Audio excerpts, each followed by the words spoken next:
Colleagues, if I can start by just getting you to introduce yourselves and the organisation you come from, and just if you can, just a word on kind of what you're doing to work with social enterprises. Joe, if I can start with you. So I'm Joe Oldham, I'm head of procurement, one of the head of procurements at Balfour Beatty, so I work in our UK construction services business, so we do pretty much everything from kind of local housing connections right up to £300 million hospitals and everything in between. So that's me. Hi, good afternoon everybody. My name's David Oates. I'm the Group Supply Chain Director for the Oates Group. So I think you know Oates, again, multidisciplined across many different frameworks. And with my colleague Sue Pickerel, who heads up the social enterprise and social value piece for Oates. So we've been involved in social enterprises ever since sort of I was more or less joining the company. So very much involved, very interested, and it's great to listen to the panel before, so I've learned lots already, so good place. My name is Michelle York. I'm Commercial Director here at Nuneaton Signs. My perspective on this is going to be how social enterprises, or my perspective on social enterprises buying from procurement. We're in the fortunate position where we do trade with a lot of the tier ones. Not longevity for a lot of them. Some of them have only been open a couple of years. So hopefully I can bring a different perspective from the two procurement people. We'll get straight stuck in then, Joe. Why is it we're not spending more with social enterprises? What's stopping us? That's a good question. I think probably not a tied up, centralised approach. I think it was mentioned earlier that we're doing a lot on individual projects, and it's being driven by individual projects. And that's how we're capturing spend, and that's maybe being driven by customers as well. But the reality is that certainly at Balfour Beatty, we have a sustainability strategy. We have a strategy quite a bold strategy, which Aaron helped to develop.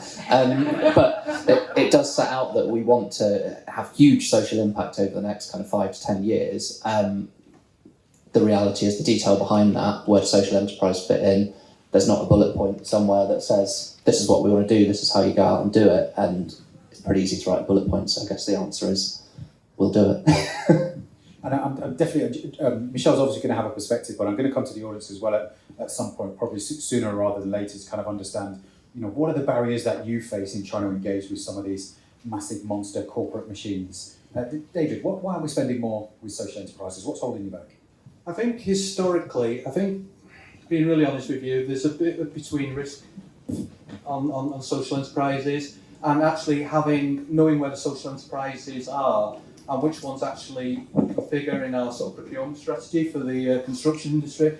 I think that's been historically in the past. We've had obviously lots of people who do cleaning for us. We've had lots of people who do some packaging for us, obviously Nuneaton and the RIBI do signs. And we're looking to get a broader scope. So I think it's knowing where they are, and the access is getting a lot better. Your point Joe made about that, it's dealt with at site level. We've now tried, knowing this is an issue, we've actually brought it into our procurement strategy. So we're at the bid stage now within the Oates business. Along the category management post, when we look at it, is which social enterprise are you going to use? How are you going to enact with a social enterprise at bid stage? So I think that goes to a point there that we actually can get involved early. That's fairly new. It's still in its sort of early stages, but it's definitely a strategy way, so I'd expect to see it grow quite significantly. Michelle, do you believe any of that? What's your experience, obviously trying to sell into these large organisations? What barriers do you come up against? A lot of these organisations have community investment managers, social value managers, and you meet them and you tell them all these good things, and they're bowled away by it. Take Oates, for example. We had all of the social enterprise champions in the first couple of years come and visit us. Each site had a social enterprise champion at that point, and it meant that they'd been here, visited, and saw the difference that we make on the ground. Brilliant, fantastic. Then there seems to be a bit of a crevice between what happens between the people that are going out to visit us and to find the social enterprises, and actually then the communication into procurement. There's a gap. Whether it's because not everybody needs signs at that certain time, or not everybody needs the cleaning products, or not everybody needs catering, I'm not sure. But I would personally like to see procurement have some KPIs about whether it be spend, or whether it be the number, or whether it be the impact, about what they're achieving within their procurement departments. Because we all know that procurement departments have to pay for themselves. We know that because we're all asked for rebates, we're all asked for settlements, let's be honest. But actually, where does the social impact then get measured within that department? I think that's a good point, because I think we probably need to reposition as procurement people what we see as value, and I think it has happened. It's definitely happened. I think Leah said before that first you look at cost, and then it's what else can I give back, and you look at contractual terms and things like that. The reality is that we need to repurpose value as social value, social impact, local economic value, and if we can get that right down, so it's not just us saying it here, but it's all the buyers that everyone's actually dealing with, then that would go a long way, I think, to repositioning it and kind of moving the needle quite significantly. Also, from my experience, there needs to be some training in procurement departments about social value, whether it be that we've got the joy of Zoom now, although we hate it, it's actually really useful at times, that we can do the meet and greet, we can get the point across, because just because procurement are given a list about here are your people to buy from, unless it hits them in the gut or grabs their heartstrings, actually it's very difficult. And I found the more procurement people that I've spoken to directly has helped with that.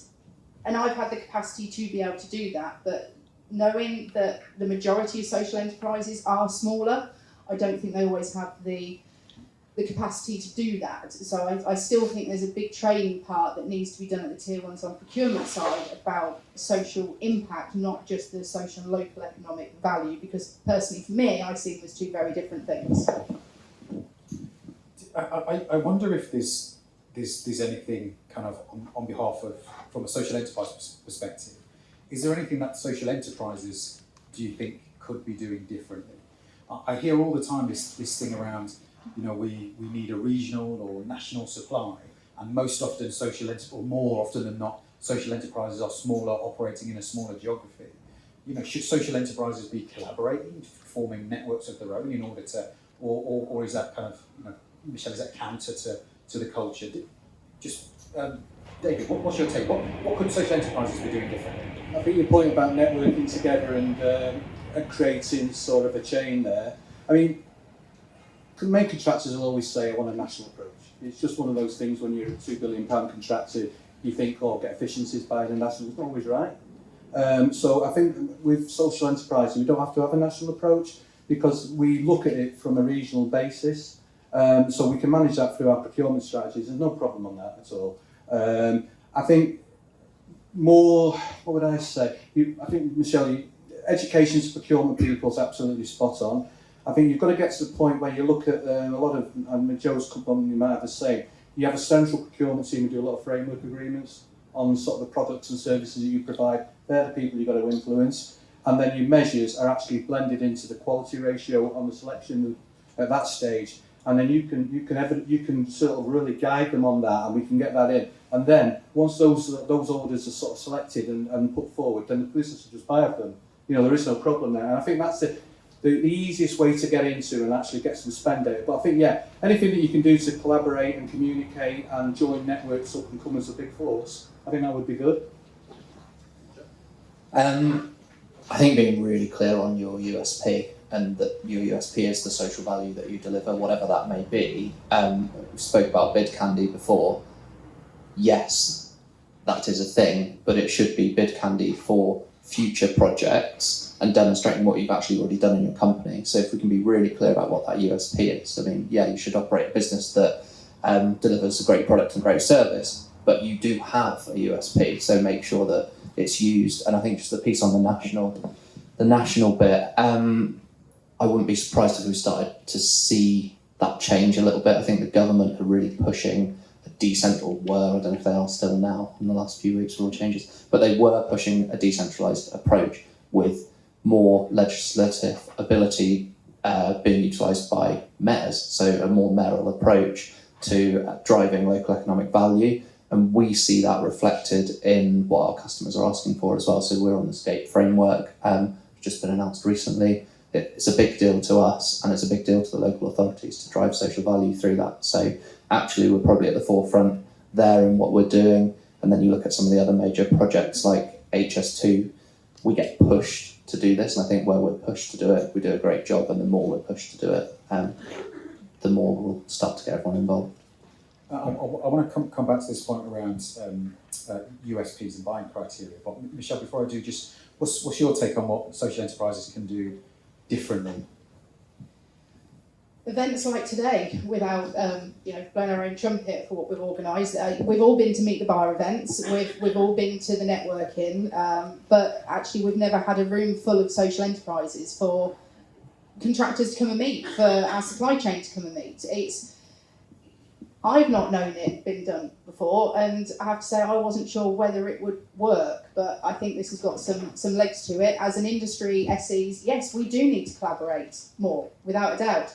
And there could be an opportunity that actually you could sell to the tier ones through people that have already got agreements. We have those agreements, and actually rather than you having to fill in construction like gold, builder's profile, LSC, perhaps we could look at working together as joint ventures for social enterprises. And I assume the tier ones would be up for that. I think it's an absolutely untapped area for you. And when you look at from a perspective of a main contractor, 80% of this sort of the spend that we use outsourced.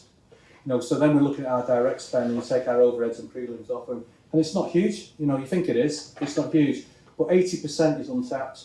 All of us are working with major tier 2 contractors. Some of the multi-million-pound business. We can influence them. It's just being clear around what we're influencing them on and getting that as part of their. I think, as they said before, just getting them as part of their contract commitments to working with Oates. Now, I really do think the sustainability piece will really drive this, and I think you need to embody that within the sustainability piece, because everybody's looking at carbon, everybody's looking at prompt payment, everybody's looking at modern slavery. Let's wrap it all up there. And as when we're dealing with, I'm just going to throw a name out there, like somebody like Travis Perkins, who do lots of direct work for all of us and lots of sub-direct work for us. Let's get embodied with those. Let's work out how you can work with those organisations, because you'll get a lot more bang for your buck out of that than just pushing the 15 or 20% that major contractors have to offer from a direct point of view. So I think that's a big untapped area.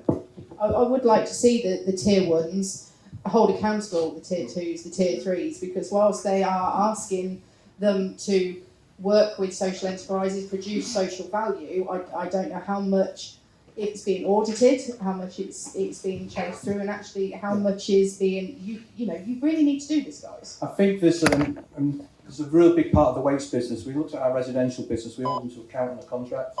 There's a social value measure on each of the subcontractors' contracts that they get. So they've got to do that, and they're measured against that, and it's part of the selection process.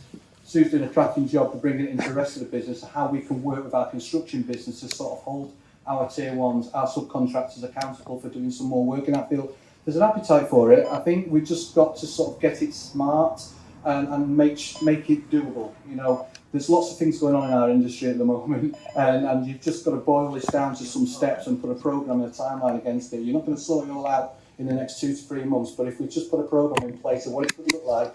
And again, we're all guilty. The main contractors do not have enough conversations together and come at it from a point of view that people understand it. We're all asking the questions in a different manner, so we need to get our house in order as well, possibly through Build UK and things like that. Joe, just in terms of that procurement process, do you have social enterprise considerations built into your procurement process, or is that something that could be done or should be done? Yes, I think in the past I can't remember who mentioned it earlier. Someone said earlier that about considering it, and yeah, great, I've thought about it, and the answer is I'm not going to do it. We have now committed as part of the SCAPE framework to spend money on every project with social enterprises. So we have to go out and do that. We have to engage companies like Nuneaton Signs, and we need to have more.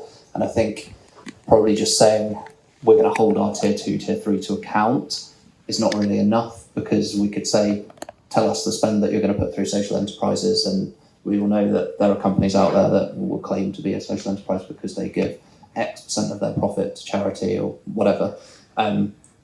If we can actually vet those companies that we're utilising, have a list, tell them that they have to go out to these providers, they have to use them, that's where we'll really start to see change. And I think we need to do that. We've made commitments to do it, so we'll have to do it now. I just want to take a little step back. I'm very conscious that the collective buying power that the two of you represent between you is something that could keep most of the social enterprises in here in business for a very long time. And we talked about that USP. And so just be clear, what are your buying criteria? Why is it you might want to spend money with a social enterprise? I think, to be brutally honest, right now it's because our customers are driving it. But I think the reality is, like Michelle said, we need to get people to these events to actually realise that it's the right thing to do and that they get job satisfaction from doing it. And that's where we need to get to, I'd say. And I think the more we can do this, the more we can get you all involved with our subcontractors at our supply chain events as well, the more we can drive it. And I think that point you made about collective buying power and networks is massive. So I said I'd take the high road and not mention the fact that Aaron left Balfour Beatty. But the reality is that I am here because Aaron is here and Tech is trying to get here, who also used to work for Balfour Beatty. The more we can build those networks up and continue these conversations, the better. And that buying power you mentioned, just in the UK construction services, which is my part of the business, we spent £1.2 billion with our supply chain last year. So if you say maybe 20% of that was Balfour Beatty spend and 80% they're going out and getting work from other customers, you can multiply that by 5. Then you can multiply the fact that their other customers are introducing them elsewhere by 10. It is a huge network, and that's just UKCS. So we've got more than that. There is so much money there to go around and so many tiers to drop down that, yeah, it's a really easy answer for me. Joe, there seems to be a pattern here of people leaving Balfour Beatty. Is there? Can I just say that I've not worked for Balfour Beatty? Likewise, me neither. David, there's a thing here about procurement process we've mentioned and getting it embedded, and I do take the point around the hearts and minds piece, because as much as customers drive us to do this, and on paper, yes, we just need to move these things around and give money to a social enterprise. It's actually only when I kind of met Michelle and started to hear about the work that happens at Nuneaton Signs and Recycling Lives and other organisations like that, it becomes an absolute no-brainer. Why wouldn't you? In the absence of where everything else is equal, and mostly it is, why wouldn't you work with a social enterprise? But just from your perspective, what's driving you to want to spend money with social enterprises? I mean, you just have to sit back and listen to what the panel said before. I've learned lots coming here this morning. I'm lucky because Sue informs me a lot. It's prominent within our business. It sits on our partner strategy for the group. And there's only 4 bullets on our partner strategy, and one of them is drive spend through social enterprise and drive social value within the community. It's on the group strategy. Now, and again, the results and the benefits that you get out of it, they've all been reported. It's a no-brainer, as you quite rightly say. But coming back to the commerciality piece, and this is, we're actually doing a tender at the moment with Nuneaton Signs, and I sat down with my category manager yesterday and said, how's it looking? How are you measuring it? So, I mean, there was some concern when we set the strategy, the commerciality was too high. We reduced that and brought the quality up. So on things like commodities, it is a no-brainer. We've just got to get the commercial numbers within the area, but it's a given. So there's a drive there, and that's why I want to see these things done at a framework base, at the central piece, where I can work with my team to put the control and the quality measures around it. We can deliver that, and then the business won't question it. They'll just procure off it because that piece of work's been done in the background. Joe, Michelle, I'm going to come to you in a second about your perspective on this, but what are you doing, or what would you like to see being done to help social enterprises to compete in your procurement process? Should we be simplifying the process for social enterprises, or can we not do that?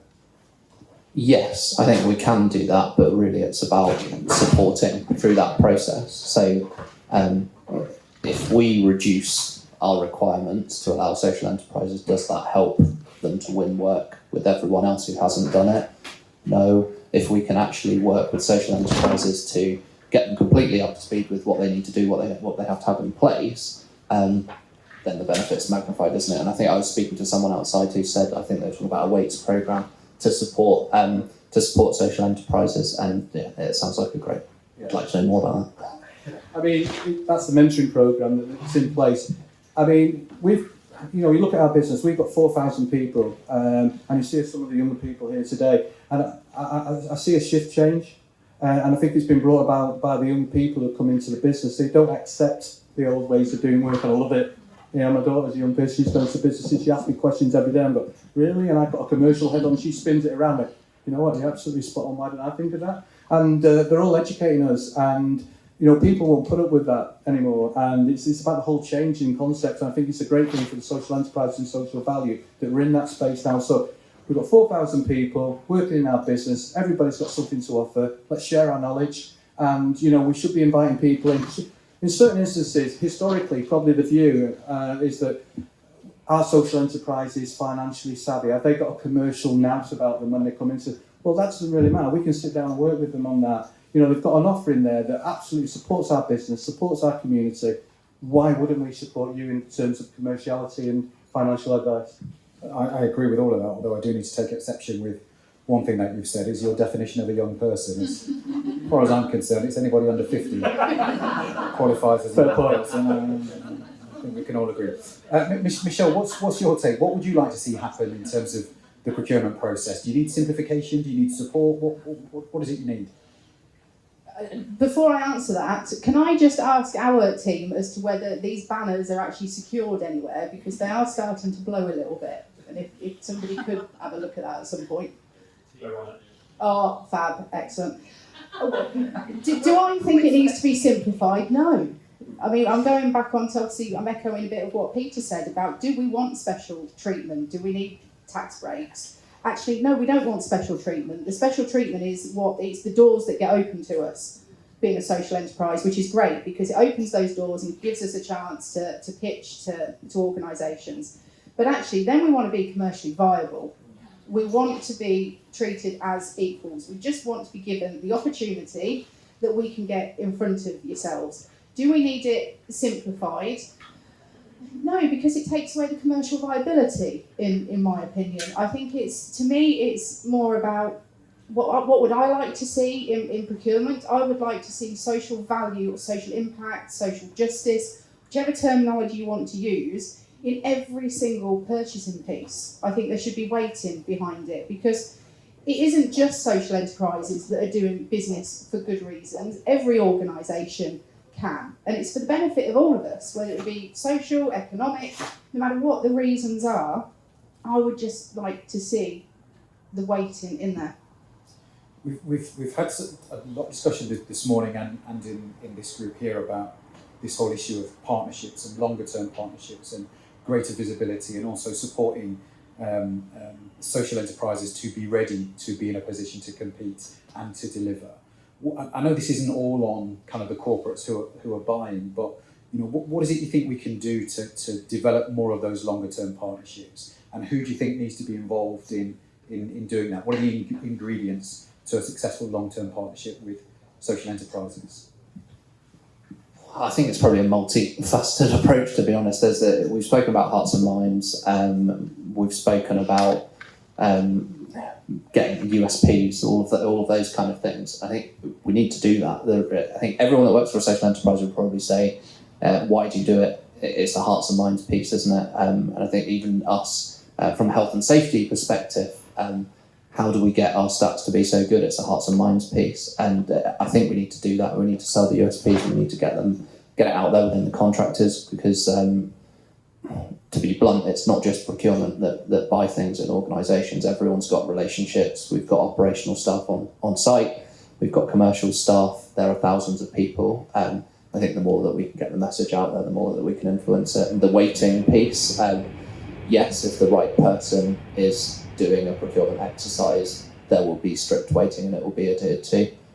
If the wrong person is doing it and maybe making a selection, then it won't happen. So,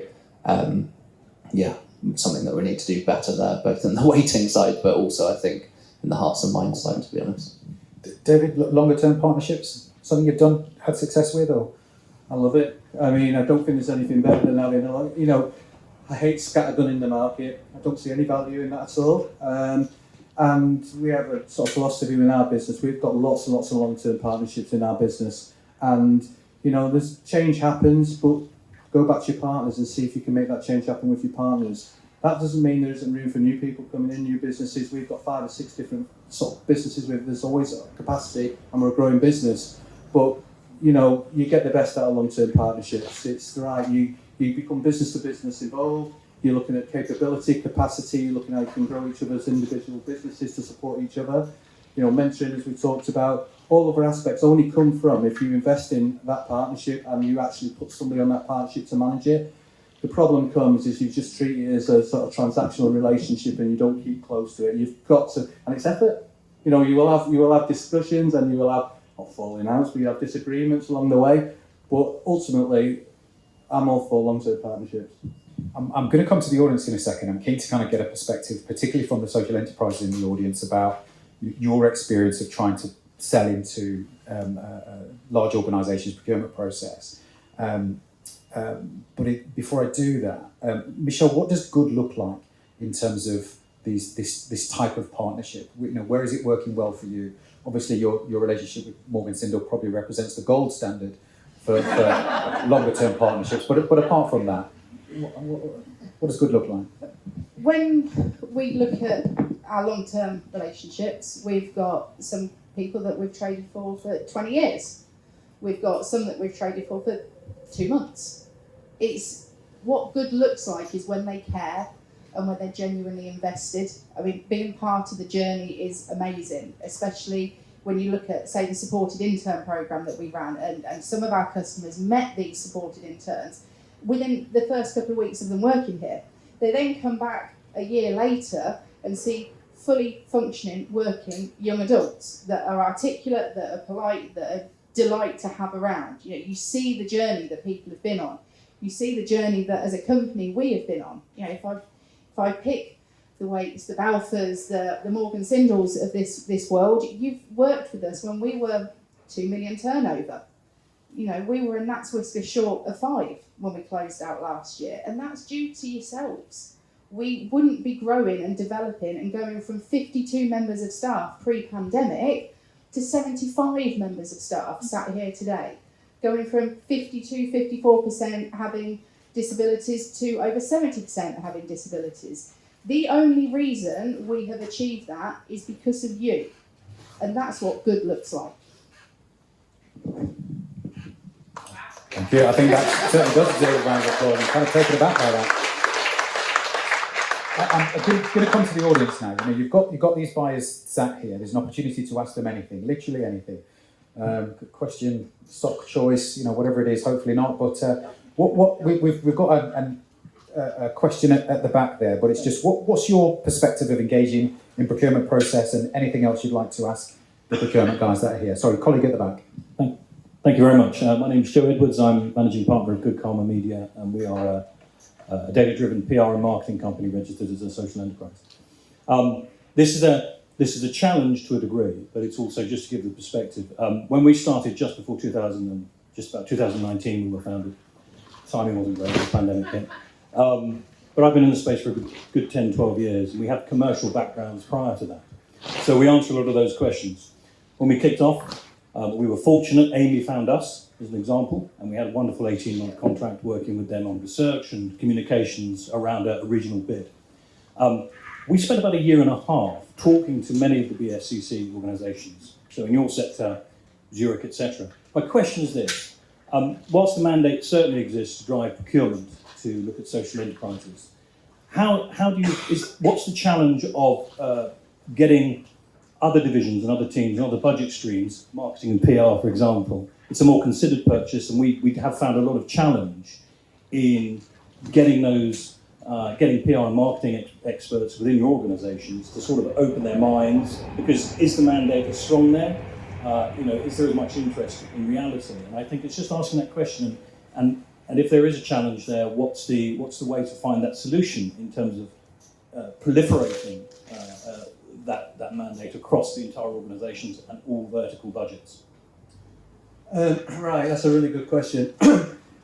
Now, I think being really, really honest with you, and this is just from a Oates perspective, the first thing that we look at is that we construct projects, and the life and blood of us is construction projects. So the first focus is around how you can work in the built environment and how you can work with social enterprise in the built environment. I oversee all the spend within the business, so this is a phased approach.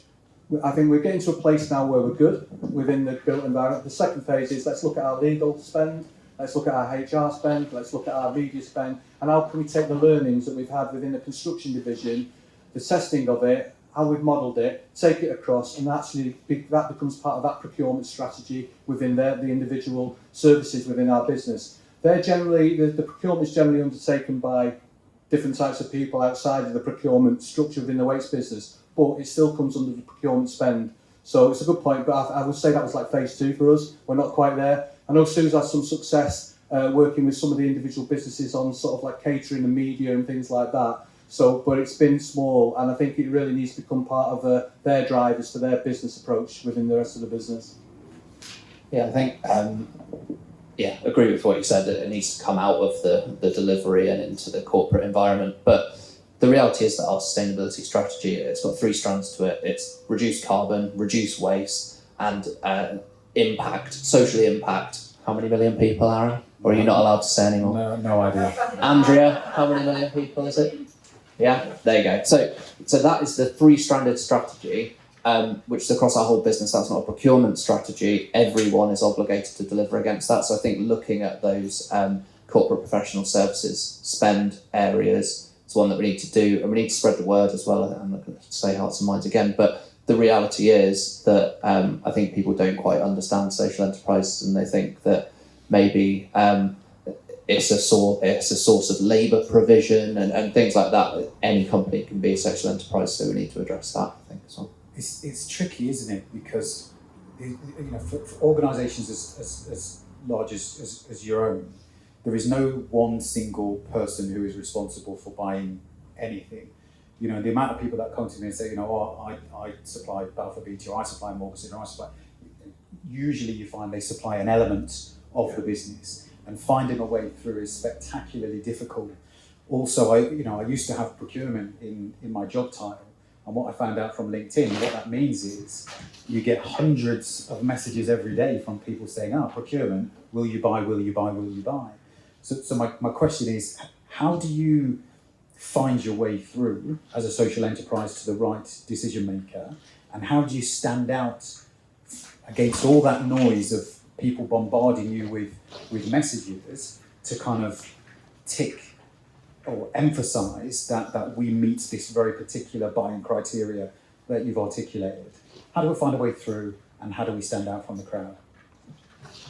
I think it is being clear about who the right people are that can influence those decisions. So we've got a procurement leadership meeting next week that covers all of procurement across all of the UK. So there's 8 of us in the room. That covers everything that we buy. So it's getting into those individuals and getting into the group procurement director, but being really clear and intentional around the request for that person. So it's not, I've got a contact here, they seem like they can help. It's, who is your group procurement director? Can we get a meeting with them? Can we show them around our facility? And that will really start to drive change, in my opinion. I don't know if you agree. Yeah, I think I agree with you, Joe. I think the way we look at our businesses is broken into 5 separate divisions. And so there's lots of procurement people in all different divisions. Then we have a central procurement team, so it is quite complex, and I do understand the challenges. What we've tried to do to smarten it up is we've put a social enterprise team, as you mentioned, Michelle, you've got contacts within the business.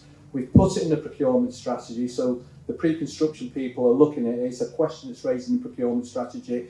It then goes through to delivery, and you've got to deliver what you said in the pre-construction strategy once you made your selection. So there should be a piece of work done there. And then you've got your central point and your directory sitting up at the group centre. So I think ultimately you deal with the projects, but the project should be aware of what the strategy is.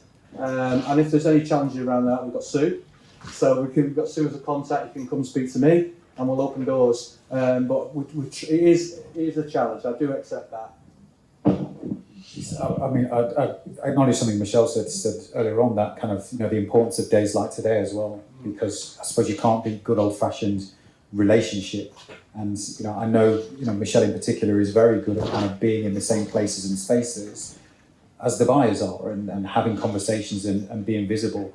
But I just, again, want to go back out to the audience and just get a sense of, what are some of the other challenges you face as social enterprises trying to sell into these organisations, and or any other questions you've got for these guys? Got a question at the back there, or a comment? Thank you. Hi. It's a question around market building of the social enterprise sector. So often we get asked by buyers, I want to work with a social enterprise that delivers this service, but I can't find one that does that. And sometimes there isn't one because the social enterprise sector is still growing, and it varies depending on where you are across the UK. But you as organisations have massive infrastructure, resources and capital, and there are examples of where social enterprises have been actually incubated by larger organisations in-house. So I guess what's the appetite within your organisations to maybe do some of that market building yourselves? Yeah, I think there is an appetite. It is part of our strategy, and we're probably discussing, and we are reshaping that function that deliver a lot of that. And I won't go into the detail, but that is being reshaped. I'm sure Andrea might speak a little bit about it later. But our conversations are about, right, what roles do we actually need to make this real? What roles do we need to go out and say, do you know what, that is a good social enterprise to work with. They are on the list, that kind of thing. But I think I'd maybe put the challenge back to you. So everything we procure pretty much is categorised. So that's how we work in procurement, so category procurement. So we've got all those categories, we've got those headers, we've got the spend. Can we put that out to you to say, these are the categories where actually we maybe don't have social enterprises, or there isn't a plethora of social enterprises, so that when you're communicating with social enterprises, you can kind of tell them which part of the market's hot, which part to enter, and people can start to create new businesses. And to be fair, supply chain, SE UK have all done that for us. We've had introductions made because contractors have gone to them asking, we would like an introduction to a social enterprise, and that's happened, that's been done. Where it gets a bit frustrating sometimes is like, right, okay, I'll just pull out the email trail. I've been trying to contact you for this amount of time, but sometimes you need that help from organisations such as supply chain and SE UK. Yeah, I'd just like to add to that. Dean Jetson, supply chain manager for Morgan Signal. We've talked on the challenges earlier. 80% of our spend is through what we call our subcontract supply chain, so we've not got direct spend. But if you could offer me a distributor for mechanical electrical or a Travis Perkins type builder's merchant, if those kind of businesses could get set up, I could guarantee now the spend would just go through the roof, wouldn't it, guys? Because we're on frameworks. Have we got that on video, Holly? No, seriously, because we're on frameworks now, where we're getting measured, and it's become more and more. We're on tendering for projects now where it's up to 20-25%. It's on your social value. Obviously, price has still got to be competitive, but the goalposts have just moved dramatically in the last 5 years, and it's only going to go one way. So if we had a social enterprise that works as a broker for all the rest of them, you could invoice through, would that work? No, can't do that. But those are the kind of ideas that we do actually need to kick around. We do need to kick around different ways of working and have conversations with everyone in the room like we're doing today to get to different solutions. So I think you make a good point. 80%, we're about 80% as well. Some parts of our business are as high as 96% of the spend goes through subcontractors. So it wouldn't necessarily be us as Balfour Beatty that you'd be dealing with. And that's something that we need to help to support on, I'd say. I think the subcontract is so difficult. It's so difficult because you're talking there, you're involving labour and you're involving different sort of procurement routes. It's hard. But the point Dean made there, though, if you start looking at distributors, that's the place to be. We deal with a lot of major distributors in the electrical and mechanical market because we've got two M&E companies in there, really smart organisations, definitely the right place. BSS are a fundamental part of our business. We do huge turnover with them, very organised. They deliver into our sort of off-site manufacturing system, prison. There's got to be connections in there where social enterprises can do work in that environment through BSS into prison or elsewhere onto our prison frameworks. I think that those are the big areas for me where I think there's a bit untapped. One of the most frustrating things about this whole agenda is we've got buyers saying we want to spend more with social enterprises, and we've got social enterprises saying we want to work more with these corporate organisations. But clearly there's something in the middle, this matchmaking that's not quite working. And I wonder if we could do two things. Is Peter still here from SE UK? Is he? I wonder whether or not we can actually organise this roundtable, this discussion, to actually try and, as you say, kick around some of these ideas and get to a solution, because it can't be beyond the wit of man and woman to be able to resolve some of these challenges. I think that's a great idea. I would definitely do that. I would go to a few main contractors, get a round table and say, right, bring us some of your major suppliers to this round table so we can have a conversation. You know, some of the biggest organisations that you deal with, and we can warm them up and get them in there just to explore what the opportunities may look like. And I think doing stuff like today is absolutely right, getting in front of people and talking to people, meeting people. If you could do that, I'm sure there'd be opportunities that came out. Action. We're going to tie up Peter, we'll tie up LSC, and we're going to make that happen. Colleague, you've got a question there. Yeah, I'm Nathan from Esther. I prefer the more direct approach, but when are you not going to start waiving these tenders? Because not everybody can do a tender. And that's what is a problem right now for people to get in with your companies who can't do tenders. You know, because I started off in dispatch, and I'm in business sales now, brand ambassador, you know what I mean? So I would like to know. Tenders are hard. They're really hard because you're not actually answering the question that they've asked, because you've got to answer the ones that they've not put down on paper and get the information across. I did tenders in the education space for a long time, and I had actually a mentor that helped me with tender writing. But if I hadn't had that, I wouldn't stand a hope in hell of being able to fill out a tender. They are tough going. Right, it depends what area of the business you work in. Sometimes, unfortunately, we have to, as part of the sort of conditions that we're working with our customers, provide free tenders. It just happens on frameworks. If you're working directly for our business, and it's an excess, a bit like, you know, Michelle's doing at the moment, where we've got out to the market on signs, we'll put someone to help you there. You know, we're not. If you've got issues around that, absolutely put your hand up. Unfortunately, we've got to go for it. It's just the industry, but we're not going to disadvantage you. If you've got a problem, I'll sit somebody alongside you and work your way through it, and or they can fill it in. They can ask you a question, you can put it back in your language, and we can fill that in. I don't want that to stop at all. That hinder you. Is this something around that tier 2 space as well? I think the reality is that we're an industry. Not all the spend has to be direct with Balfour Beatty. Yes, we have obligations. I think sometimes this has been filmed, so I won't go into too much detail. But my view is we as tier 1 contractors put a professional veneer on top of some very unprofessional things that go on in the industry. The reality is that yes, we have obligations to get through tenders, and yes, we do operate as big corporate animals, and that's not necessarily conducive with doing business for small businesses. But the reality is that businesses are selling into the businesses that we work with, and there is no reason that we can't make those introductions to businesses that maybe are a little bit more friendly. So I think we will do next year again our group supply chain conference, and I would like to try and get some social enterprises in front of our tier 1 supply chain. Can we do better than that? Can we do something more direct? What would you like? What would you like? Well, I'd like to be the first one there. You know what I mean? My name's Nathan, I'm from Esther Stationery, and I would like to be doing more work with you guys. And that's the truth, because keeping the ripple effect of good and coming to these events, it helps other people. Because we are a social enterprise, we do corporate gifting, we're a one-stop shop, we work with you guys, we work with so many amazing companies, and happy birthday, Nani, and have to say Just to say, Edstat have actually done our branded merchandise, so the goodie bags, the stuff that's inside there, their contact details are in there, and from start to finish, they're an absolute delight to work with. And we hadn't worked with Edstat until this event, and we went out to other companies, but the professionalism, the help, the support was phenomenal. So thank you very much, Nathan. That was lovely. Well, there's two things there, isn't there? For the goodie bags. There's two things.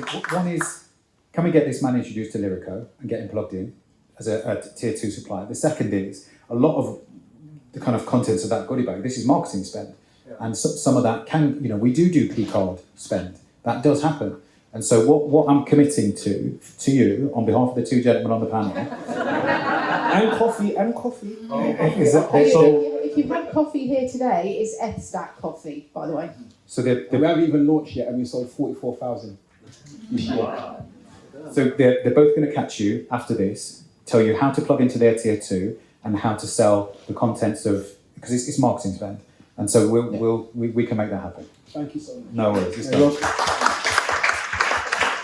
We had one final question, I think, over there, because we're starting to run out of time now. Hiya, Emma, I'm Social Value Manager for Wimbledon. I just wanted a little honesty from some main contractors. I've heard a lot about Michelle saying there's a little bit of a disconnect there, that she meets a lot of social value managers. And then I've heard a lot from the procurement team that's saying they don't always know, or they're not putting social enterprises. And actually, is there internal breakdown in communication and that process? Could all the main contractors go back and actually ask themselves what are they doing in their business to make sure that that is a more joined up approach? Are they doing monthly meetings? Are they making sure that that internal communication is happening to get basically that breakdown sorted? Joe, what are you doing? The answer is yes, I think. Yes, we do need to do more, and hopefully today can be a catalyst for that. I think context of Balfour Beatty, 26,000 UK staff. A lot of them, everyone likes to play buyer. You probably won't find a single person that doesn't like to try and buy things as part of their role. It's our job to try and help with that, stop that in some instances. But it's a lot of people to get the message out to, so we do need to start, yeah. I think that the customer requirement is very helpful, because then it removes the debate and is absolute clarity. We have to do this. We have a commitment to spend with social enterprises, therefore this is what's happening, and the message gets through. Without that, sometimes it does get a bit murky, doesn't it, in terms of people losing their way. And it's easy to forget when you're doing a procurement exercise. We just do what we've always done, and then if there's an afterthought, oh bugger, we need to spend some money with social enterprises who can make some sandwiches, which again I suppose comes back to that long-term partnership piece, but also I suppose about constantly putting social enterprises in front of your buyers, in front of your businesses to showcase what they do. And so it's not an afterthought, and as soon as we think about signage or marketing bags or whatever else it is, we immediately jump to the social enterprise. Sorry, David. Sorry, no, I think you're absolutely right. I mean, we can all do a lot more. I mean, I think you've got to make it we have to make it easy for our team to recognise the social enterprises that are available out there. So when we're looking at a bidding process and it says on your strategy, what's your social enterprise strategy? 2 clicks, and we should have a list there that they can choose from and know all about. That's our responsibility, not yours. And we've got to make it's getting it digitalised a little bit, getting things a little bit smarter. 2 clicks. So if it goes more than 2 clicks, people won't go and find it. And that's for us to do. We've got all the tools there, we've got the information, we know who's out there, and it's just making that smarter for us. We've got no excuses. It's, as I said before, it's on our group strategy, one of the 4 partnering drivers. So we've got no excuse. Yes, it is better if the customer's driving it, but fundamentally the Waits group are driving it. So it should be done, and we've just got to make it more connected. Michelle, we've kind of reached the end of our session now. We've got another session straight after. But final word to you on this section.